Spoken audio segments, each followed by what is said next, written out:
आज इस वीडियो में हम जानेंगे कि म्यूचुअल फंड्स, पीएमएस और एसआईएफ तीनों में क्या डिफरेंसेस होते हैं। तीनों में से कौन सा इन्वेस्टमेंट ऑप्शन है आपके लिए सही। सबसे पहले जानते हैं म्यूचुअल फंड्स के बारे में। म्यूचुअल फंड्स आज के समय का सबसे पॉपुलर इन्वेस्टमेंट ऑप्शन है।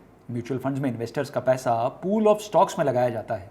इसमें सभी इन्वेस्टर्स के लिए समान स्ट्रैटेजी अपनाई जाती है। सिंपल वर्ड्स में, सरल भाषा में समझें तो इसमें सबसे पहले सेबी रूल्स के हिसाब से कोई भी एएमसी स्कीम लॉन्च करती है। ये स्कीम दो तरह की हो सकती है। पहला open ended mutual fund scheme और दूसरा ऑप्शन होता है closed ended mutual fund scheme. ये हम आपको कई वीडियोस में बता चुके हैं कि ओपन एंडेड स्कीम्स का मतलब होता है कि जिसमें आप कभी भी एंट्री ले सकते हैं और कभी भी एग्जिट कर सकते हैं, यानी आप कभी भी म्यूचुअल फंड यूनिट्स को सेल और परचेज कर सकते हैं। Closed ended mutual fund schemes में इन्वेस्टर्स केवल स्कीम के एनएफओ के टाइम पीरियड में ही अपनी इन्वेस्टमेंट्स कर सकते हैं। एनएफओ क्लोज होने के बाद इन्वेस्टर्स इन स्कीम्स में इन्वेस्टमेंट्स नहीं कर सकते। क्लोज्ड एंडेड म्यूचुअल फंड्स में एक लॉक इन पीरियड होता है, जिससे पहले ना तो इन्वेस्टर्स अपनी यूनिट्स को सेल कर सकते हैं, ना ही अपने इन्वेस्टेड अमाउंट को इंक्रीज कर सकते हैं। इसके बाद म्यूचुअल फंड्स में सभी इंटरेस्टेड इन्वेस्टर्स से पैसा कलेक्ट किया जाता है, जिसे हम फंड के एयूएम यानी एसेट्स अंडर मैनेजमेंट के नाम से जानते हैं। अब इस एयूएम को डिफरेंट टाइप के एसेट क्लासेस जैसे इक्विटी, डेट, कमोडिटीज और रियल एस्टेट में इन्वेस्ट किया जाता है। म्यूचुअल फंड्स की खासियत है कि इसमें आप 100 रुपये से भी अपनी डेली और मंथली एसआईपी शुरू कर सकते हैं। म्यूचुअल फंड्स में daily, monthly, quarterly, half yearly और ईयरली बेसिस पर आप अपनी इन्वेस्टमेंट्स शुरू कर सकते हैं। बात करें म्यूचुअल फंड्स होते कितने टाइप के हैं, तो म्यूचुअल फंड्स मेनली 3 कैटेगरीज के होते हैं: equity mutual funds, debt mutual funds और hybrid mutual funds. Equity mutual funds में इन्वेस्टर्स का पैसा शेयर बाजार में लगाया जाता है। दूसरे एसेट्स के कंपैरिजन में इक्विटी म्यूचुअल फंड्स में इन्वेस्टर्स को सबसे ज़्यादा हिस्टोरिकल रिटर्न्स देखने को मिले हैं। लेकिन एक बात आपको ये भी ध्यान में रखनी है कि जहाँ जितना ज़्यादा हाई रिटर्न होता है, वहाँ उतना ही ज़्यादा रिस्क भी देखने को मिलता है। डेट म्यूचुअल फंड्स में आपका पैसा कॉर्पोरेट बॉन्ड्स या गवर्नमेंट सिक्योरिटीज़ या अन्य फिक्स्ड इनकम इंस्ट्रूमेंट्स में इन्वेस्ट किया जाता है। डेट म्यूचुअल फंड्स में इन्वेस्टर्स का रिस्क कम होता है, लेकिन इस तरह की म्यूचुअल फंड स्कीम्स में रिटर्न्स भी फिर बैंक एफडी की तरह ही आते हैं। हाइब्रिड म्यूचुअल फंड्स में इन्वेस्टर्स का पैसा इक्विटी और डेट दोनों में इन्वेस्ट किया जाता है। इससे होता यह है कि इन्वेस्टर्स को इक्विटी के हाई रिटर्न्स के साथ डेट की सेफ्टी भी देखने को मिलती है, जिससे इन्वेस्टर्स को रिलेटिवली लो रिस्क के साथ स्टेबल रिटर्न्स देखने को मिलते हैं। इस तरह के फंड्स में इन्वेस्टर्स या तो गिरावट के समय में इन्वेस्टमेंट्स करते हैं या फिर रिटायरमेंट के बाद इन्वेस्ट करते हैं। Equity mutual funds high risk investors के लिए रेकमेंड किए जाते हैं, वहीं डेट और hybrid mutual funds low risk appetite वाले इन्वेस्टर्स के लिए रेकमेंड किए जाते हैं। ये तो रही म्यूचुअल फंड्स की बात। अब बात करते हैं पीएमएस यानी पोर्टफोलियो मैनेजमेंट सर्विसेज की।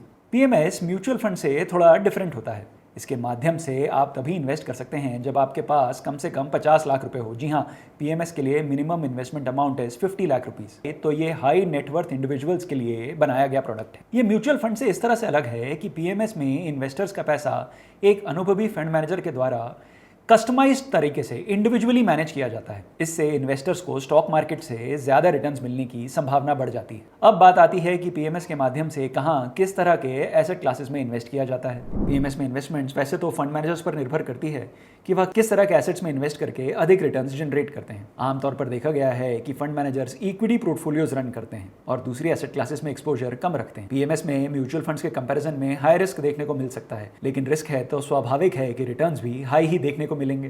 पीएमएस उन इन्वेस्टर्स के लिए बेटर इन्वेस्टमेंट ऑप्शन है जिनके पास पैसा अधिक है और जो मार्केट में हाई रिस्क लेकर हाई रिटर्न की चाहत रखते हैं। आइए अब बात करते हैं एसआईएफ इन्वेस्टमेंट्स की। इन्वेस्टर्स की डिमांड थी कि पीएमएस और म्यूचुअल फंड्स के बीच में नई मिनिमम इन्वेस्टमेंट की कैटेगरी बनाई जाए, जिसमें मिनिमम 50 लाख की इन्वेस्टमेंट की जरूरत ना हो। इसी को ध्यान में रखते हुए सेबी ने इन्वेस्टमेंट्स के लिए एसआईएफ यानी स्पेशलाइज्ड इन्वेस्टमेंट फंड के नाम से एक नया इन्वेस्टमेंट इंस्ट्रूमेंट लॉन्च किया है। एसआईएफ से जुड़ा सेबी का सर्कुलर 1 अप्रैल 2025 से इफेक्टिव हो चुका है। इसमें जिन इन्वेस्टर्स के पास मिनिमम 10 लाख रुपए हैं, वो अपनी इन्वेस्टमेंट शुरू कर सकते हैं। सबसे पहले जानते हैं इसके स्ट्रक्चर के बारे में। एसआईएफ से जुड़ी एएमसीज के लिए इस एसेट क्लास की स्कीम लॉन्च करने के लिए कुछ नियम निर्धारित किए गए हैं। इस तरह की स्कीम को जो फंड मैनेजर्स मैनेज करेंगे उनके पास कम से कम 10 सालों का एक्सपीरियंस होना चाहिए और फंड मैनेजर्स ने पास्ट में कम से कम 5,000 करोड़ के एसेट्स मैनेज किए होने चाहिए। इसके साथ ही उनको एक असिस्टेंट फंड मैनेजर भी रखना जरूरी होगा, जिसके पास कम से कम 3 से 5 सालों का फंड मैनेजमेंट का एक्सपीरियंस होना चाहिए और इस असिस्टेंट फंड मैनेजर के पास पास्ट में 500 करोड़ रुपए मैनेज करने का अनुभव होना चाहिए। एसआईएफ 3 तरह की कैटेगरी में लॉन्च किए गए हैं: इक्विटी, डेट और हाइब्रिड। इक्विटी में पहला है इक्विटी लॉन्ग शॉर्ट फंड, दूसरा है equity x top 100 long short fund और तीसरा है sector rotation long short fund. SIF में भी आप एसआईपी, एसडब्ल्यूपी और एसटीपी तीनों कर सकते हैं। ये स्कीम्स ओपन एंडेड और क्लोज्ड एंडेड दोनों ही तरह में लॉन्च की जाए। यहाँ पर आपको निवेश से पहले ध्यान रखना होगा कि एसआईएफ स्कीम्स में डेरिवेटिव्स में भी इन्वेस्टमेंट्स की जाएंगी, जिससे पोर्टफोलियो का रिस्क बढ़ सकता है। बात करें टैक्सेशन की तो ये पीएमएस की तरह बिल्कुल नहीं है। जैसे पीएमएस में जितनी बार पोर्टफोलियो में बाइंग और सेलिंग होगी, इंडिविजुअल इन्वेस्टर्स को ही सारा टैक्स बियर करना पड़ेगा, जबकि परंपरागत म्यूचुअल फंड स्कीम्स और एसआईएफ में ऐसा नहीं होता। फंड मैनेजर्स बाइंग और सेलिंग करते हैं तो किसी भी इंडिविजुअल इन्वेस्टर पर टैक्सेशन का कोई इंपैक्ट नहीं आता। एसआईएफ्स में आपको म्यूचुअल फंड्स की तरह शॉर्ट टर्म में 20% का कैपिटल गेन टैक्स पे करना पड़ेगा और लॉन्ग टर्म में 12.5% का कैपिटल गेन टैक्स ले। अगर आपके पास कम पैसा है तो आपके लिए म्यूचुअल फंड सही है।